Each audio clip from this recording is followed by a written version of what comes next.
नमस्कार दोस्तों, आज के इस वीडियो में हम लोग बात करने वाले हैं भारत के एक ऐसे पर्व के बारे में जिसको हम होली के नाम से जानते हैं। होली भारत में ही नहीं, भारत के साथ साथ अन्य विदेशों में मनाया जाने लगा है।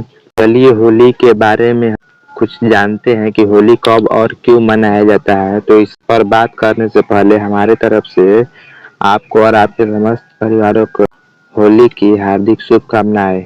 तो आखिरकार साल का वो रंगीन दिन आ ही गया। होली सिर्फ रंगों का त्योहार नहीं है बल्कि ये खाने पीने और मस्ती का भी त्योहार है।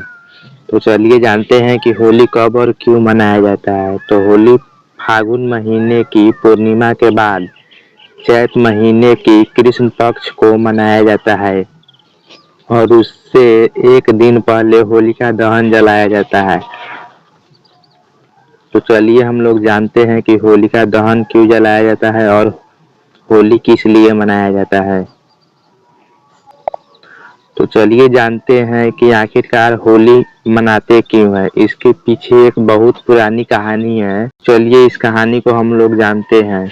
आप होलिका दहन के बारे में सुना होगा। कहानी है हिरण्यकश्यप नाम के ऐसे राक्षस की जो खुद को भगवान मानता था। उसका बेटा प्रहलाद उसकी पूजा न करके भगवान विष्णु की भक्ति करता था। यही उस राजा को बर्दाश्त नहीं हुआ। राजा की एक बहन थी जिनका नाम होलिका था। होलिका को आग में न जलने का वरदान मिला था, जिसके कारण वो आग में नहीं जल सकती थी। होलिका प्रहलाद को गोद में लेकर आग में बैठ गई, लेकिन हुआ उल्टा।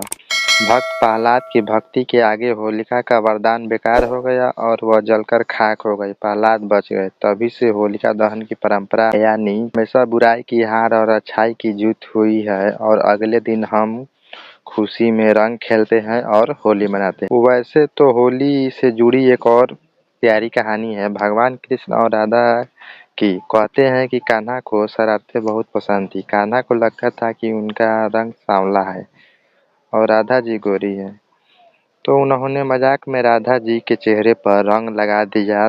कृष्ण जी को लगता था कि यह काला रंग लगा देने से राधा जी सांवले हो जाएंगे और वहीं से यह परंपरा शुरू हो गया, जिससे आज तक हम लोग रंग गुलाल लगाकर होली मनाते हैं। तो मुझे आशा है कि आप लोग समझ गए होंगे कि होली क्यों मनाया जाता है। तो चैनल को लाइक और सब्सक्राइब करना न भूले।